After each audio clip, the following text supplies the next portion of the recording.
as we journey through life, we all will experience trials and tribulations. Many times, things just won't work out like we like them to, whether it's with our children, job, health. How are we to react to these events?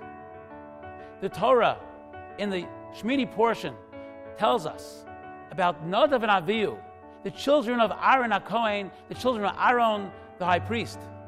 They die in a very, very tragic incident. What is Aaron's reaction? The Torah tells us, Vayidaim Aharon. Aaron is quiet. He accepts it without any questions. It's absolutely incredible if you think about it. A father losing his precious children, and these just weren't regular children. The Talmud tells us that Nadav and Avihu were actually greater than Aaron and Moshe, perhaps the greatest people in the generation. And certainly the pride and joy of Aaron. And Aaron hears the information, and he just basically shrugs it off. He accepts it. How could he not collapse in despair? The answer to this is the Gomora, which tells us, Kol man the Ovid Rachmana, whatever Hashem does is for the best. Aaron, the great scholar, certainly knew this, and therefore he was able to accept such a tragic situation. But it's one thing to know some information. It's another thing to live by it. How can we internalize this message? How can we make it real? How can we prove it to ourselves? In the next chapter, the Torah seems to talk about a seemingly unrelated topic, the topic of kosher animals. What makes an animal kosher? Well, there's two things. Number one, an animal has to have split hooves. Number two, it has to chew its cud. The Torah then goes on to say that if an animal chews its cud, but does not have split hooves, or has split hooves and does not chew its cud, it is not kosher. The Torah actually lists there are four animals in which have either split hooves or chew its cud. For example, the Torah says, the chazir, the pig which has split hooves but does not chew its cud, or for example, the camel, which chews its cud but does not have split hooves. These are two examples of these type of animals. If you think about it, it's absolutely amazing.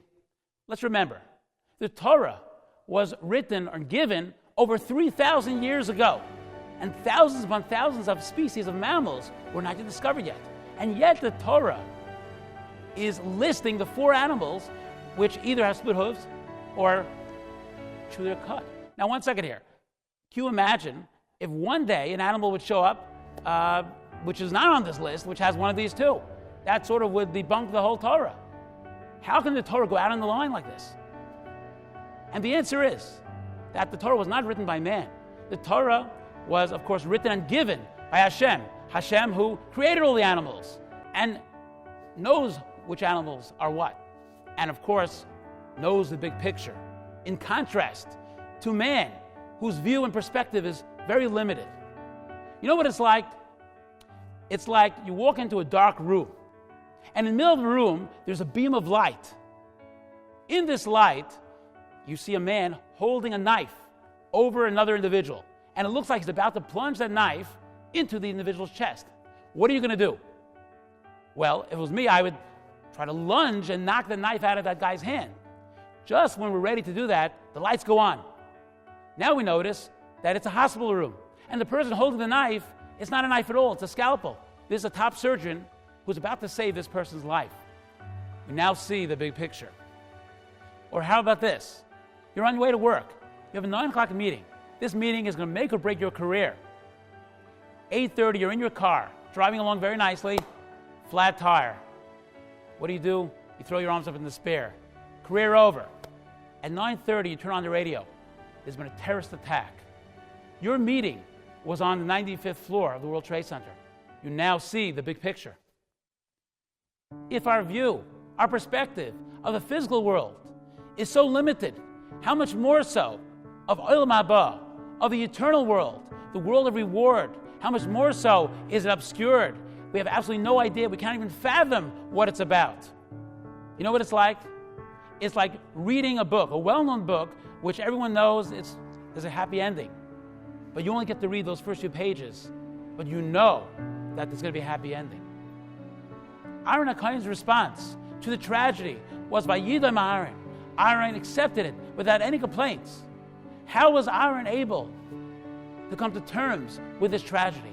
The answer is because Aaron knew the secret of the big picture, and so must we.